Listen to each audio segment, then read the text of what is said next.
All Hey right, everyone. so okay, go on. Sorry. Thank you all for checking us out. So here we are. We're gonna have a little bit of a Q&A session where our amazing players are going to ask me all the questions that they've been dying to ask, and I'll do my best to answer them. And you'll definitely know when there's a question that I can't answer. So going ahead, Nathan. I'm gonna ask the one question I want to know before I have to go because this is the most important one to me. Tonight's session, I was getting chased by a ghost. Hmm. How many times? Because I know you mentioned it off record. How many times would I've died if I got the wrong roll? Um, if you had gotten the wrong roll, you probably definitely would have died. So here's the thing, right? So the whole thing was like if you had failed a roll, and the difficulty was going to be a 4. That was the difficulty, was 4. And if you had basically the only way you would have failed is if you had gotten a 1 and Which is hadn't had possible. any, and if you hadn't had any adversity tokens to bring Yeah. you uh beyond that 1. um Basically she would have caught you and had you relive the original story murder, which was of Ricky and Tina. Oh. You would have seen the actual murder that would have happened, and she would have then basically you would have ended up with your eyes burned out of your socket and your skin milky white. So then now that's the funny thing. So if I screwed up, how much would have that changed tonight? Because I was the one that said screw it and let's try that ritual to bring Bunny back. No, I feel like nobody else would have done that for So, me. so knowing Soraya probably would have freaked out and just been like, "I'm done. I can't do this anymore." Right? I And I laugh. would have. I would have been like, no, this no. So thank God for my RNG rules, because that probably would have been a different night if I died.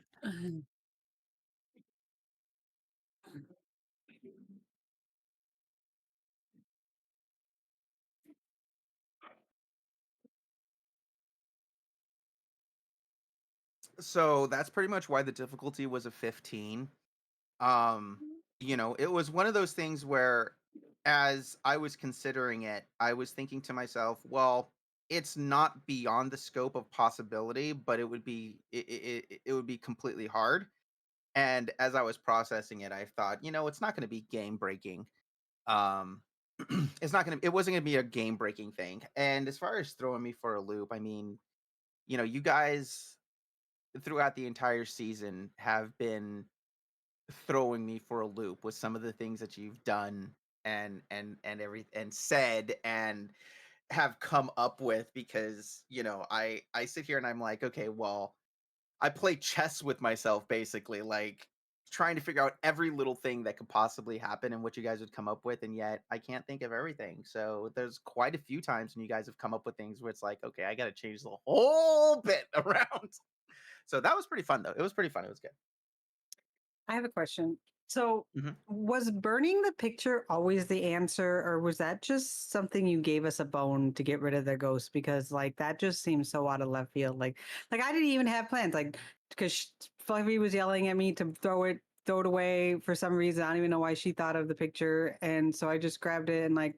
Fuck it, I'm so frustrated with everything that's happening. I'm just burning this bitch. And I was like, not even, I didn't even know why I thought of that, but it was like, was that like always a So thing to get rid of the ghosts? Or So the first song on the mhm, radio in the season was Def Leppard's Photograph, and mhm, it comes from the album mhm, Pyromania.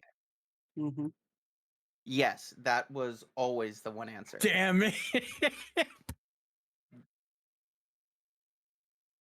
Wow, that would have probably would have killed us too. That was the answer. It's been the answer the entire time, is burning something that reminded her or had to do with her. That was always the answer. So there was if you guys hadn't picked up the photograph that Jay. Oh, bye. Oh, okay. Pause recording. Bye. Hello. I'm Okay, only my requesting Discord, the that was questions now. weird. My Discord just totally like went weird for all of a sudden. um, Punishing him. yeah, no longer have the background. That's okay. There we go. It's there. Editing is a hell of a thing. Mhm.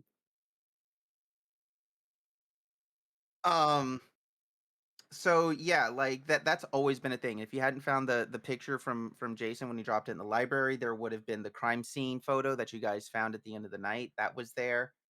So yeah, I mean the pictures were always there. They were always meant to be there, and that was always the answer. You wouldn't have had the opportunity. Uh, Theoretically, you hadn't run into the opportunity until Jason, but there was another opportunity which you guys didn't really do. So there was this part uh at the impound, at the police impound, that I had scripted out where you guys would actually try sneaking into the building at night, when there was only going to be like one guard there, and there was this whole scene that I mapped out where you guys would basically make these checks to try to avoid making noise, and you guys would have found all kinds of interesting things in there, and would have been the first time that you would have found a picture of Mary and everything that had happened. And from that point forward, you guys probably, if you had put it together, would have been able to burn the picture right then and there and ended it.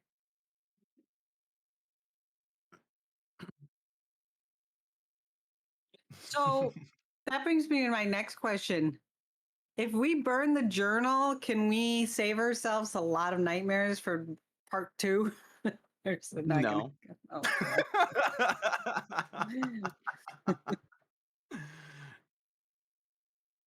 No, no, not in the I slightest bit. Not in the slightest bit.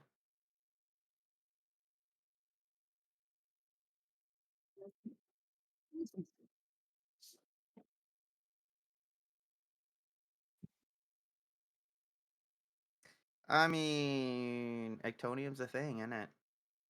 Never know what's gonna happen. oh, that doesn't sound good. So, I won't. I don't so, so honestly, Ectonium didn't exist until Martin had mentioned it. Uh, what was it You're when we were doing welcome. world building? When we were doing Yep. world building, and that was literally actually so like there's a couple of things like this is what I love about the way the Kids on Bikes rule set works is you guys create the world, and almost every single session you guys came up with something new that I was like, hey, that is an awesome idea, right? But from the beginning, like Bunny with the mining aspect of it, Nathan with the ectonium, even the way that you guys created your characters and stuff like that, these are all things that are going through my mind. But the mining aspect, the ectonium, have really been like the like almost like the cornerstone of where this entire area has been built off of. So it's pretty cool.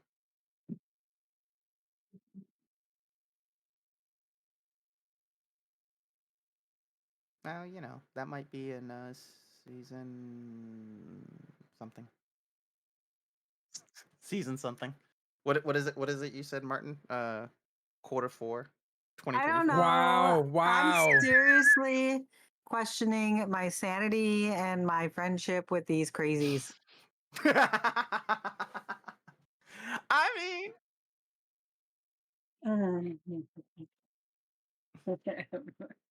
Soraya's gonna be like, I'm staying home with my abuela from now on. I'm not ever leaving the house. I want to be homeschooled. Right? Sometimes I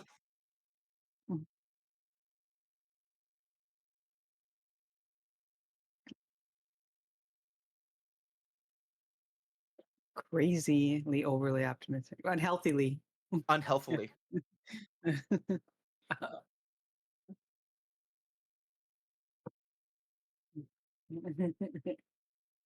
Oh my god. That was one of the things that really threw me for a loop. Because granted, it was scripted. Like I knew that that was going to happen.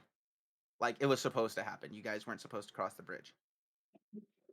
And when you and Chris were just like, we're going." I'm thinking to myself the whole time, please don't. Please don't. Just please don't stop. Please stop.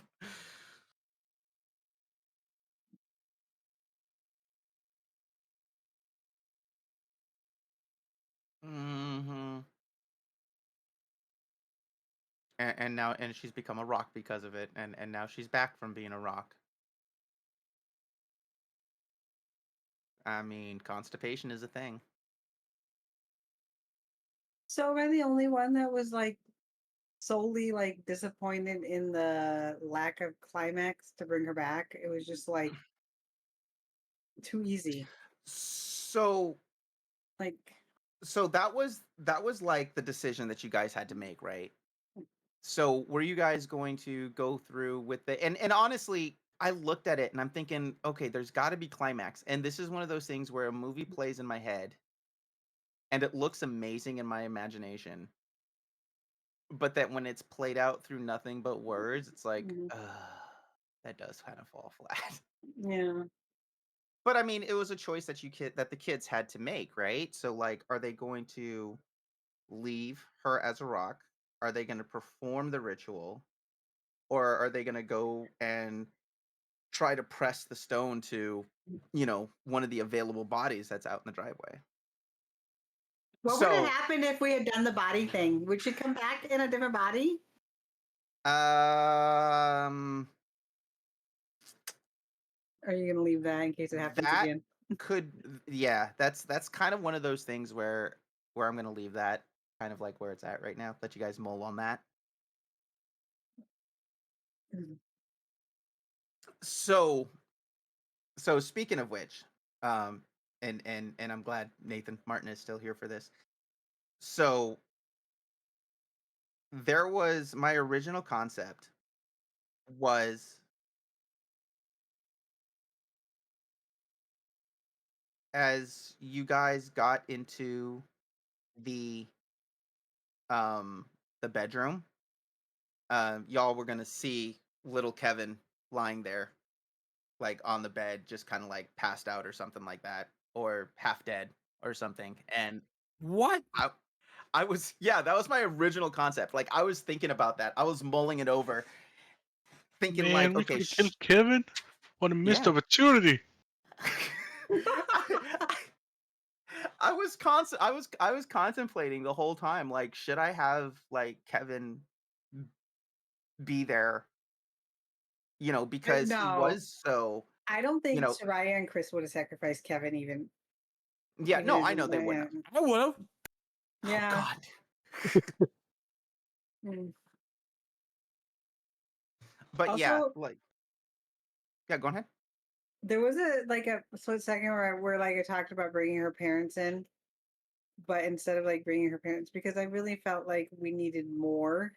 So like taking to her parents, not really telling them, like making it to like, oh, a surprise, and we do this, and then she's just gonna poof show up like magic, like like a fake magic trick or whatever, and not Mm. really give in that she's actually dead, but that and then getting more relatives or blood or something, power too, to get into this. But everyone was like, don't tell my parents. I mean, you also got to stop and think, like, these He are would have probably think it was a teenagers. crank call. Yeah, these are like teenagers, right? Like, Well, and we you're didn't doing the whole. have to perform the ritual there in the cellar. We had the book. What we to do was draw the sigil in the correct anywhere, right? We could have done it anywhere, right? Yeah, yeah. I mean, you Right. absolutely could have. You absolutely could have. Sorry, I'm back. Welcome back, Chris. Welcome back. We're Have I just missed doing anything the super important? we're doing no, not really.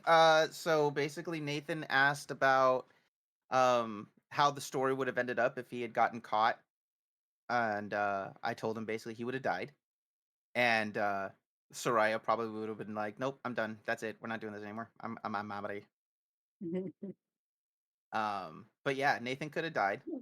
Um if he had messed up his role. Um The picture burning was always a thing. That was the question that Arady had asked. Uh, if that was always a thing or if that was just kind of like something that I had to come up with. That Bunny was a asked if. Go ahead. I was gonna say that was a thing that I had to pretend that I didn't know about. So yeah, Liz was like one of those players where I was like, "Hey, let me run some of these ideas by you real quick." And Liz was like, "Oh, that is so awesome. I want to play." I'm like, Yeah, pretty much.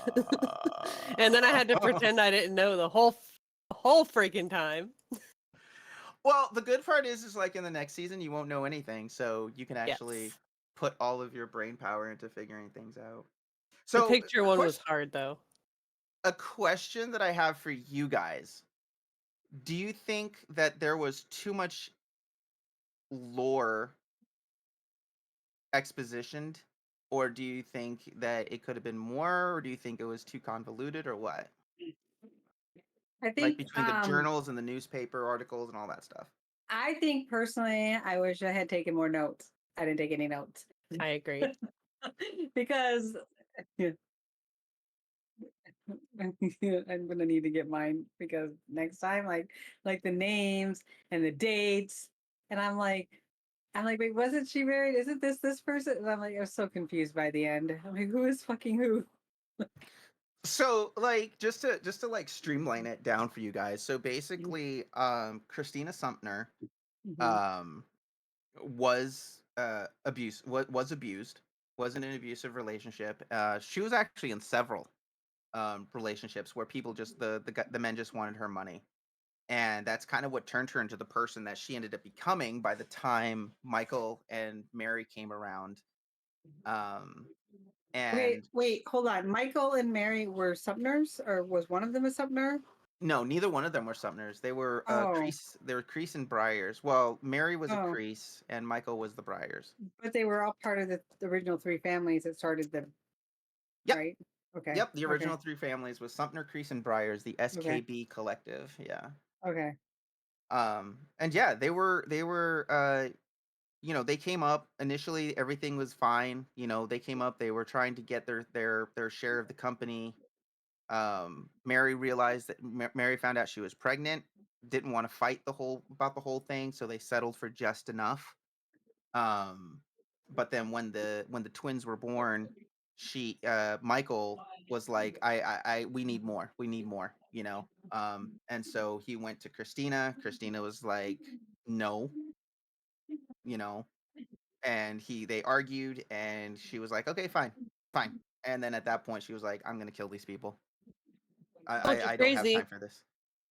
And so basically, she caused Michael to But cheat. did they have And any right to what they were asking for? oh, they do. There's a whole level of lore Hmm. that they are supposed to. That is theirs. That does belong to them.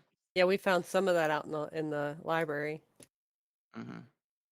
Yeah, there's a whole level. So I've if got they had rights to it, why did they go to her and not to lawyers or their lawyers? Or they have family lawyers, right? Why? so Why? because it's kind of like it's kind of like the dramatic aspect. It's like the television drama of they didn't have the money for the lawyers to be able to combat a you know mega corporation kind of thing. It's like it would have just been, they would have just lost all their money in lawyer fees kind of thing. Mhm. So,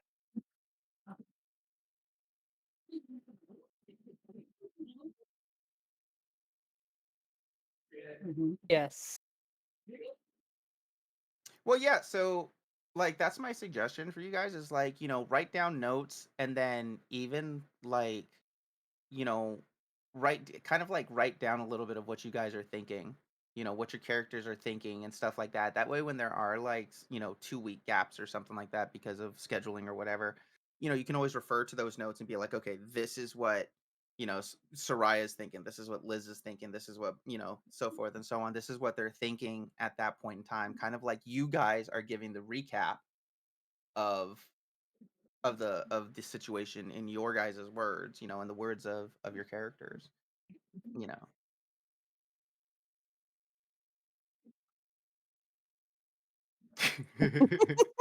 But isn't Nathan. that like at the beginning of each session, shouldn't our DM give us a recap?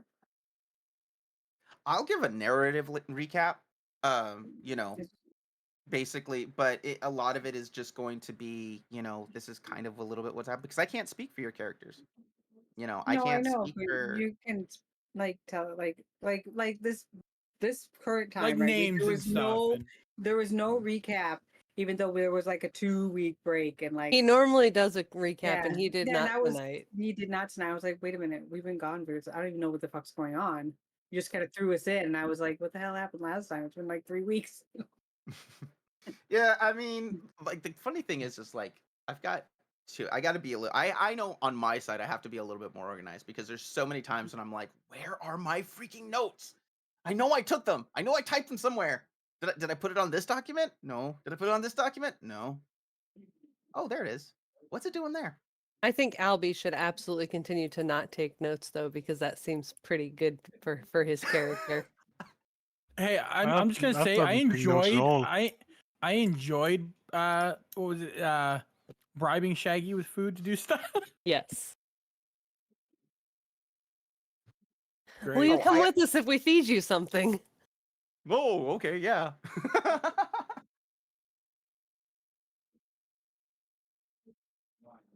That would be funny. Shaggy I think would be also eating the He ingredients. eat it all though, yeah. I think Crystal's also going to start carrying food for He's g- Shaggy. He's gonna make chocolate chip cookies, but he's like, I ate all the chocolate chips. They're just cookies. Also, I ate all the cookies, so here, have some And more. some of the dough. He ate the cookie dough. I do He have a started. question. Yes. So, in the end part where we did the ritual to bring Fluffy back, what would have happened had we tried to bring her back using the unconscious guard's body? He's not So gonna tell No, us. he's not going to tell us. We had that That question. was Oh, yeah. I was okay. gonna say that was one of the questions that was asked, and Sorry. so no, it's fine. The hard part about that, right, is there is a lot of lore that I've constructed that has to do with that process. So if I like kind of went into it, it would kind of like prematurely reveal that lore. So, I mean, it probably would have had relatively the same effect, but it would have had a deeper effect on the kids having, like Sarai had mentioned, having to sacrifice a person or, desecrate a dead body kind of thing. It would have had more of a lasting effect on the kids having done something like that. And so you Yeah, guys actually took the morally high ground on this one. Yeah, that's definitely one of Crystal's no lines.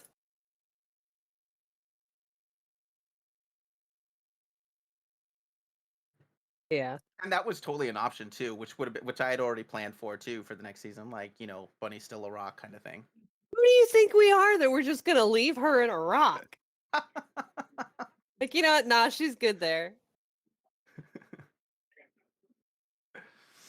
But yeah, it was, I mean, so, overall, like, how did you guys like it? What did you guys think? I mean, this is the first time you guys have played this system. For some of you, it's been the first time you've ever done a role-playing game at all. I'm really I can glad say- it's over. Yeah, let's go in order. Nathan, Martin, what do you think? I've had a couple of D&D sessions I've done that have literally never seen it through to the end. So the fact that I got to have an actual full session was nice, and it got me really into it. It makes me want to do it more now. Even though we've had a couple gaps here and there, it's been fun, and it was nice to actually complete something and have a unique story and have something that actually played out well.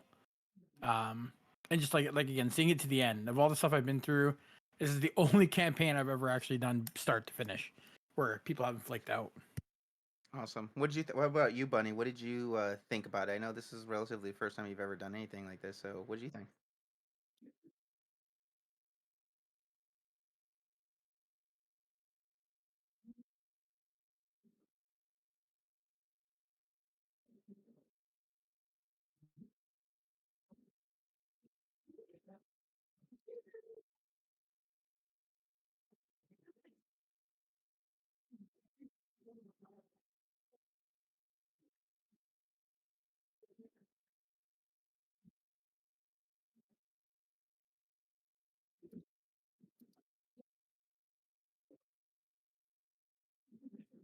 Oh, Funny thing is, with to add to that, I had the same thing for several years until I met my wife, and then got over that. And I still don't like going out. It still sucks, but I actually do it. But for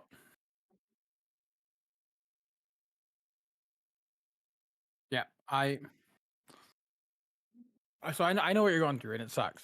So that's So definitely a thing. Glad it helped you though. yeah, absolutely. That's awesome.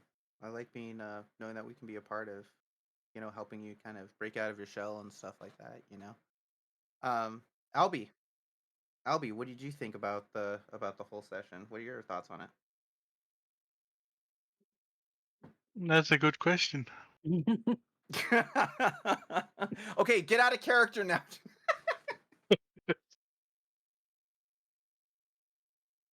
I What do mean, you did mean? you He's like? always Shaggy. Yeah, I know, right? There is no line between Shaggy and Albie. I mean, did you like the story? Did you like, how everything played out? I'm gonna be honest. I didn't really follow along the story. Halfway through the sessions, I just kind of got lost.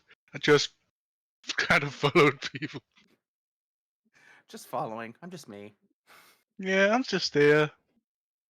So, Liz, now we come to the two that do have some experience playing role playing games. Liz, what did you think about everything from beginning to end? Like everything. I really like how much effort you went into making the actual story because in any time that I've ever played D&D, like there's effort that's put in, but most of it's like kind of flying by the seat of their pants type deal. And you had things that you thought of that I wouldn't have even thought that you would have thought of, and I thought that was really cool.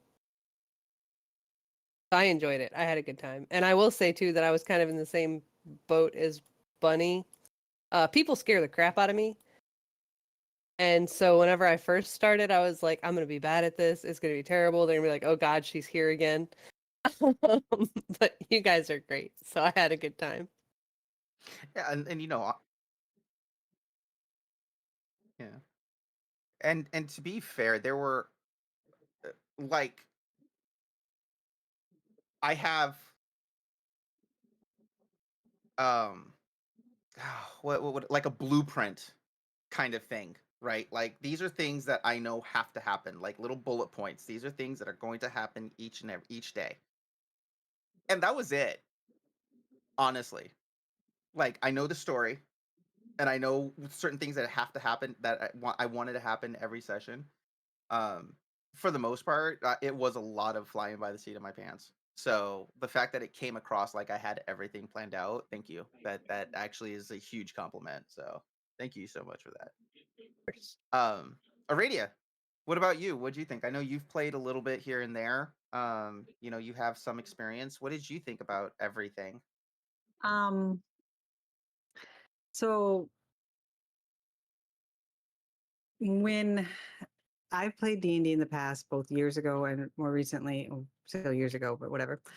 Like Martin, it seemed like it was hard to finish. Like when we would play small campaigns of actual D&D and we would finish them, but like longer ones that like didn't have any like were like made up or like someone they were harder to finish. Here's the thing that I found different with this one. Like, you know me, I love RPGs. I love playing them video game wise and stuff like that, and like fantasy movies and stuff like that. And which is why I love D&D because that whole fantasy aspect. But to be very honest, I found myself being able to get into the role of this person a lot easier than I've ever been able to find myself getting into the role of a fantasy role. Yeah. And I don't know if it's because I mean I'm human and a person and lived through the 80s and kind of knew, whatever. I had more experience than, being an elf in La La Land or whatever, you know what I mean? And magic and stuff. But so I found that as far as the people goes, I also have my own anxieties with making friends. Liz can tell you it was very hard for me and Liz to even make friends back when we made friends. We used to Um, sit in the kitchen and play on our phones in the same room together. yeah. Um, um, my biggest fear is like, okay, I'm like, you know me, Dragon, you know me, Liz. I'm a very blunt, very honest person, and I don't like. I'm like, okay, if I come into this room with people I don't know, they're gonna leave like, or I don't ever want to play a game with Rady again. She's a super bitch. That's kind of how I walk away almost from every game. So I'm like I said, I have my own anxieties, and I adore you all. I've enjoyed 100% getting to know each and every one of you that I did not know before I started this, and just hanging out with my friends that I already was friends with, Dragon and Liz and stuff.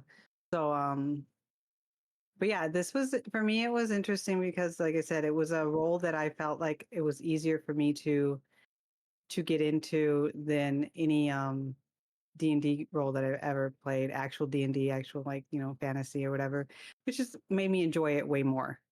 It made me look Yeah. forward to it. It's like I Yeah, look something- forward to playing the game, but I still had my anxieties, like you all, about even just coming into a room of strangers every Saturday and having to do this. Yeah. So, Yeah, no, like, absolutely. I mean, I understand yeah. all of that. I really do, because I think we all felt the same because like I Mm. came in here and like a lot of you guys know each Mm. other, but the only person, well, I know I met a couple of you, but like the only person that I really knew on a friendship level was Cheeks coming into this. So it's Okay. like I was sitting here like I don't know many of these people. I haven't like been in calls with these people for a long time, like for long periods of time. So like I was really worried like how to act or how to like come across. So like I get you on that too. And it's just like that anxiety's there. Like you don't know how you're gonna act or the way you act is gonna upset anybody or piss anybody off. So In all fairness, when Dragon told me that you were going to be here, Martin, it intimidated the crap out of me. what? I'm actually not going to lie. I am so glad I did not know who you were when we started this because it would have too also Yeah. intimidated the shit out of me. The fact that I did not find out that you were that you did what you did and stuff till later on, because even then Yeah. I was like, oh fuck. And then I was like, okay, well, too late now.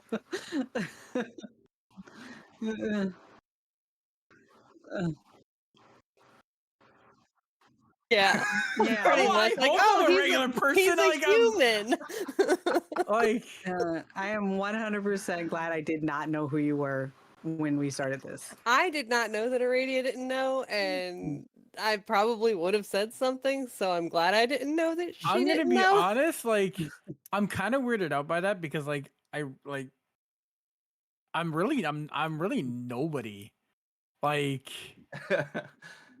I'm not like I made a game, but I'm not like I don't But know. the Like fact that you made okay, I'll tell you why I was intimidated. Because Yeah. you made a game, which means that you have a creative brain, which means Okay. that my ability to be Okay. my lack of ability to be a creative person, I was like, he's gonna be sitting over there going, I am so glad that she is not somebody who has to be involved in my game. That was not my no. train of thought. But the fact that you made a game, like a lot of people make games, whatever. But you didn't make just a game. You made a game that like is on Steam. It's making you got to buy money. It's not free to play. Like not that Minecraft isn't like a fucking huge ass Yeah. game, and the guy would not want to meet the guy who created that either. But it's still like it's a very great thing. You should be very proud of it. Yeah. Even if it didn't turn out the best in the end, you just pick up and you move on to the next one. But it's like it's a yeah, it's very for us. Nobody's creative minds or not. It's like it's a little bit like, oh my god, yeah.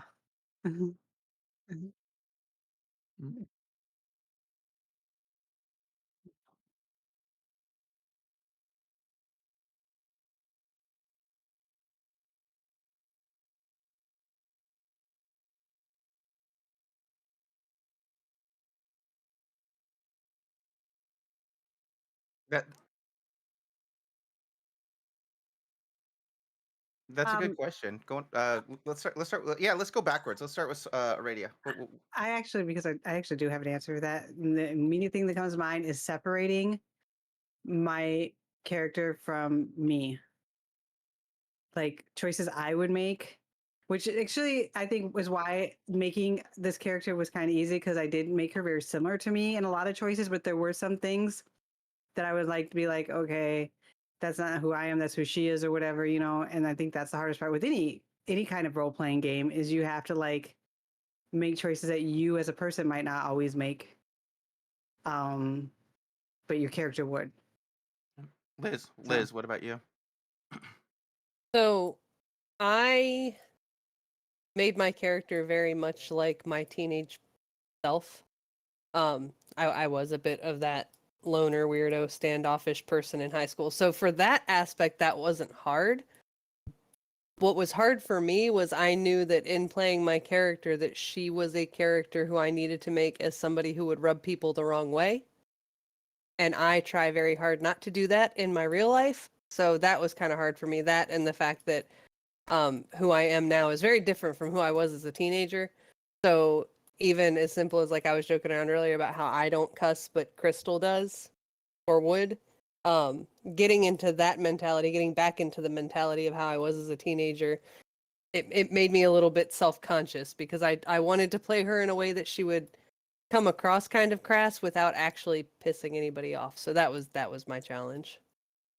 And I'm not going to skip Albie because I refuse, but I have a good idea what his answer is going to be. So what about you, Albie? What was the hardest part for you in developing your character?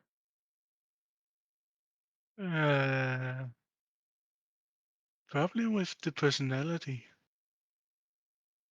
So I do want to say this to you, Albie, is what was it, 2 sessions ago when the hand grabbed you out of the snack bowl, grabbed Shaggy.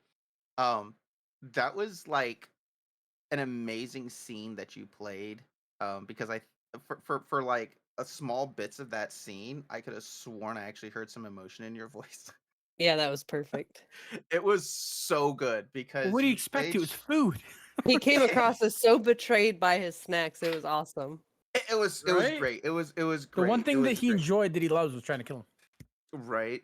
So Nathan, well, actually, let's go next to Bunny. Bunny, what about you? Answer your own question. What was the hardest part for you?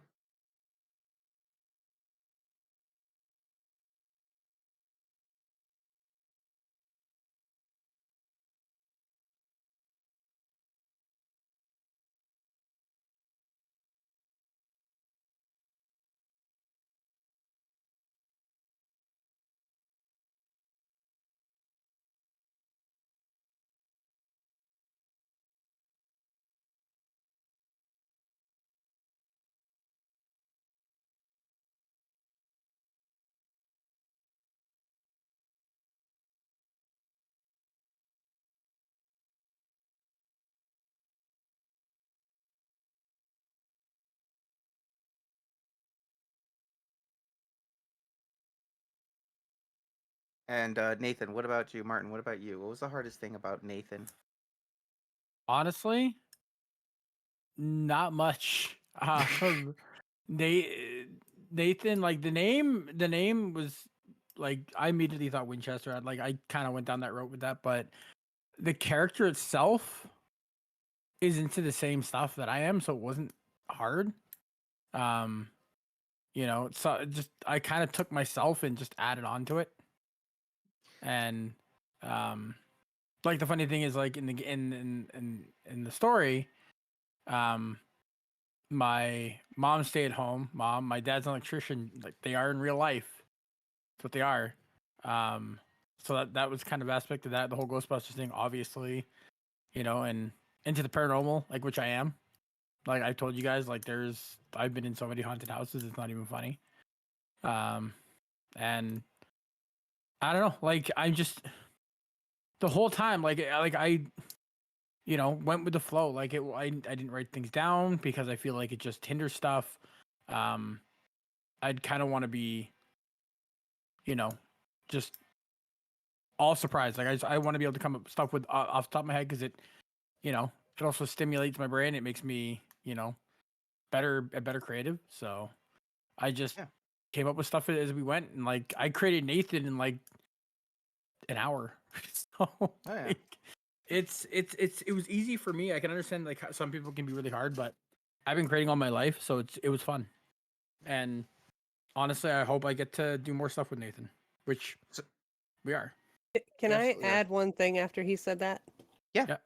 That was really hard for me too, is the fact that I know a lot about paranormal, about ghosts, about all of that. I have a lot of knowledge about the paranormal, and playing a character that I had to act like she doesn't know anything, like she doesn't know about salt, she doesn't know about um like Ouija boards and all of that stuff. That was really difficult because that is stuff that I am well versed in real life. Yeah. So, So I got two more questions, and then I'll let you guys get loose. So question number one, and we're gonna start with Martin Nathan. Um, what was your favorite scene, part, episode, whatever, any one of those or anything? What was your favorite bit of the entire season, Nathan?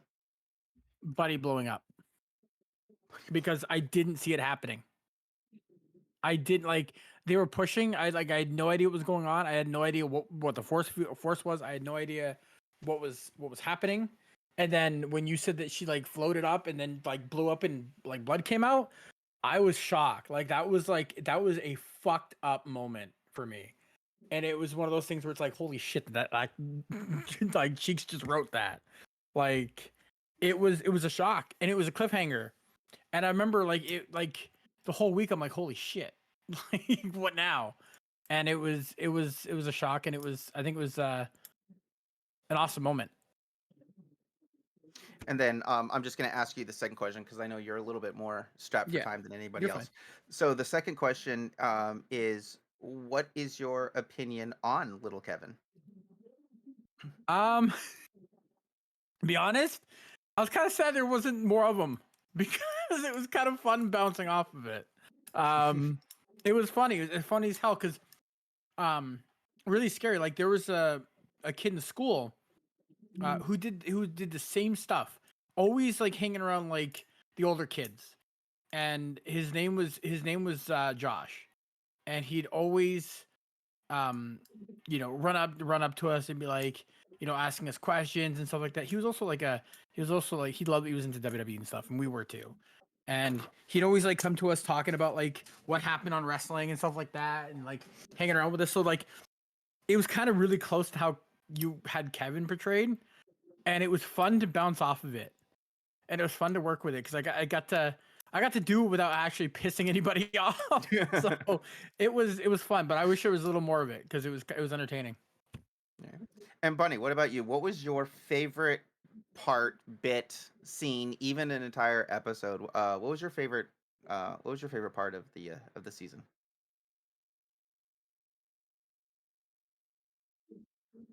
Mhm.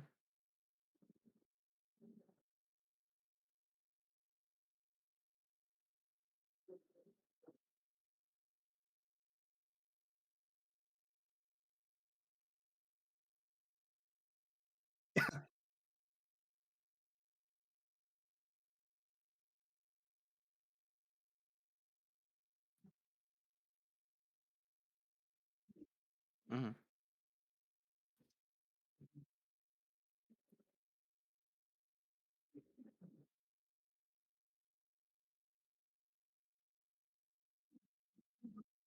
Mhm.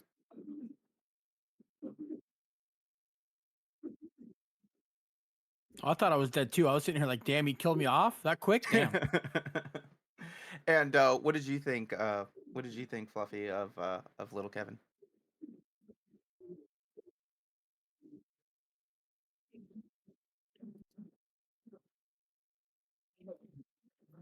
Um, Me.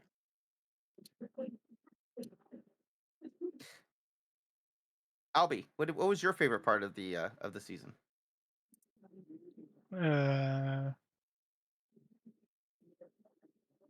yeah, probably when we found that first body. When they found the first body, yeah. Yeah. And what was it about that really captured it for you?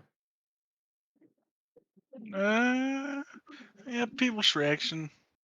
Yeah, Yeah. yeah.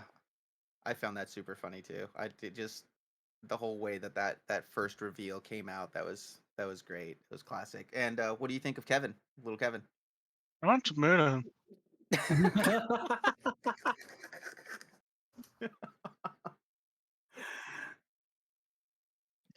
Oh. Only a little Liz- bit. and you can't hide the body in your stomach. Liz, what was your favorite part of the season? Honestly, my favorite scene is the two scenes where I felt like I got to get the most in character, and that was the one where she was yelling at everybody, where Chris was yelling at everybody. Mhm. Because that really, I don't know, I felt like I was really able to get into character, but it also helped me with some real life stuff. Mhm. So I really like that part. And then the couple times where you told me I was trying to kill you, and then you did this. I like that. I like that too. And I kind of liked Soraya and how much she would yell at everybody. Because everyone else is like, yeah, let's go do this. And then Soraya's over there trying to be the voice of reason. And she's like, are you guys freaking stupid?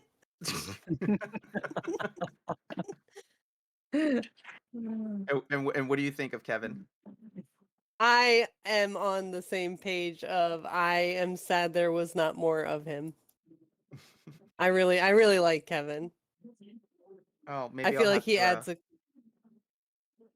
he adds a good depth to the story, I think. I might have to have more of Kevin in Darkseid. So Mhm. Aradia, what about you? What was your favorite part? I'm gonna have to follow with Liz here. Anytime I was arguing, especially with Nathan, was super fun.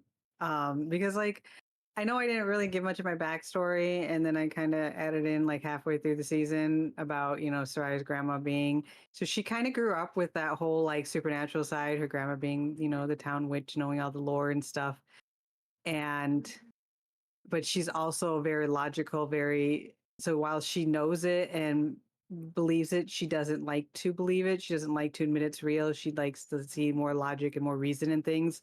So whenever Nathan was like this, and this, and try it was like, no, that doesn't make any sense. That's not logical. That and so just arguing those and the whole like um That must have been hard for you to like go against that though. Somebody that like is into that and knows for a fact. yeah, it is because like with Soraya, because she has the like even with her grandma, she loves her grandma very much, super adores her grandma, her abuela, and but she like has this like kind of like I want to call it a rocky relationship with her, but like if her grandma starts talking about supernatural stuff, she's like rolls her eyes and it's like, come on, like even though she like I said she grew up with it, she knows it.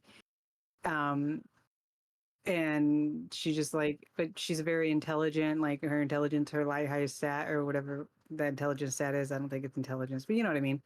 um she's a very logical thinker, and so it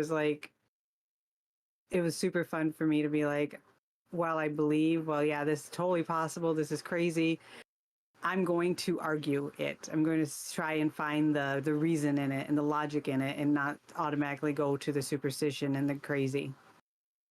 And that made it fun for me. Yeah. And what did you think of Kevin?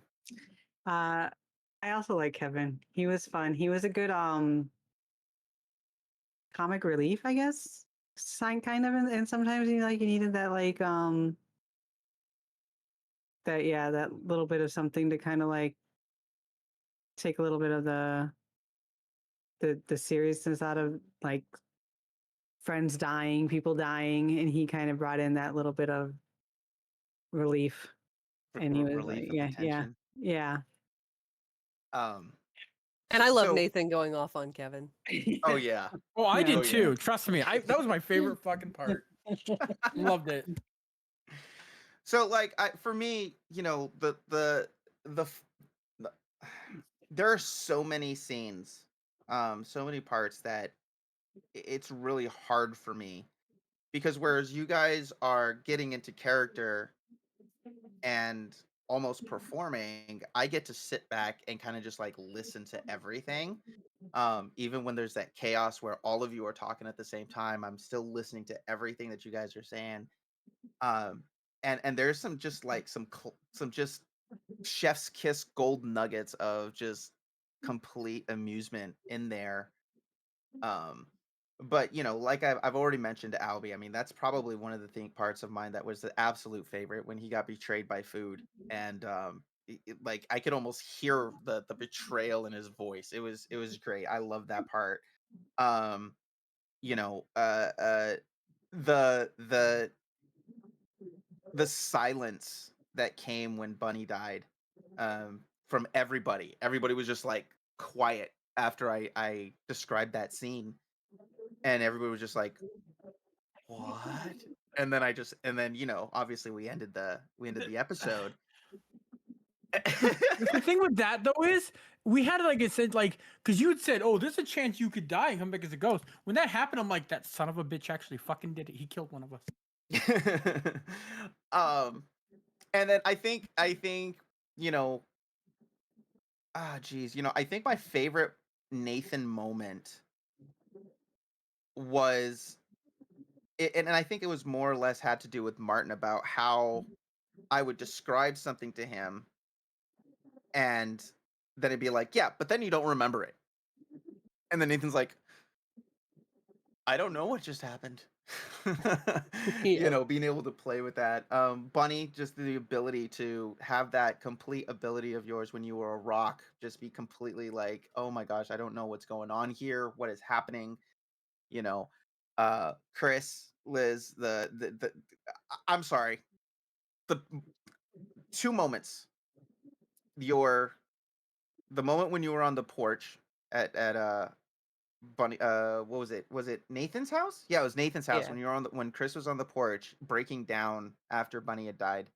Having that emotional, heartfelt moment, um, was just, yeah. I mean, it was there. I knew it was there, and I loved that scene. I also loved the scene where the first time you called Mary a bitch, or Chris called Mary a bitch, should I say? That was just so great. And when because Bunny was still alive, all she heard was that and thought it was directed at her, and the entire way that you guys just went at each other, your characters went at each other, that was just so good. There was that actually at a point where I'm thinking to myself, do I need to stop this, or like what's going like it's like, okay, is this getting too real, or what's happening here? He's like, I can't um tell if they're actually insulting each other or not. I'm like, it was getting heavy. It was getting heavy. And Aradia, sorry, just the way that you stuck to character. You were always just like, yeah, I believe you, Nathan, but I'm not going to give you that satisfaction of knowing that I believe you. So, and then but it was so funny because I think overall yours, Soraya, had the biggest character arc because you went from believing in it, humoring it, but still arguing with it to the point where you were just like, we have got to call the police. What is fucking wrong with you people? Oh my god, just call the police. Call the police. And especially in the hotel or the motel room when Nathan was like, fine, we'll get rid of all the evidence, and he just snaps the ashes everywhere, and you're like, oh, for fuck, what is oh my Yeah, I think that was one of the few times in the whole thing that Crystal and Soraya agreed with each other. Yeah, that was Yeah. crazy. And honestly, I didn't expect Nathan to just do that. I was like, oh wow, that's crazy. But yeah, so that'll do it for our Q&A, our after session Can I Q&A, ask you one guys. more question, Dragon? Yeah. I just because I'm curious, how many times were your narrator plans completely just blown up because of what the Per characters did? session.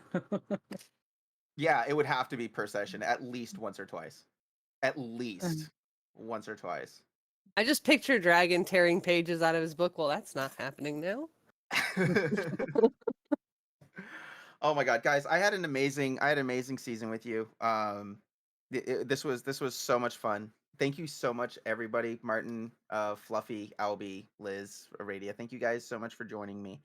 Martin says that there's that we might be able to have another player for next season, so I'm super excited for that. Yes. So and The more the hopefully we can, merrier, because the more people, I think, is more chaotic and more. Right? I don't know. yeah, Love it. absolutely. The more people So we can murder. the more people Shaggy can eat. Um, God. So yeah, thank you guys. Thank you everybody who's been who's watching this. You know, you guys are amazing. Thank you so much for that. And we hope to see you guys all next season on Dark Seed. Until then, you have a good night, everybody. Night. I vote more Kevin next season.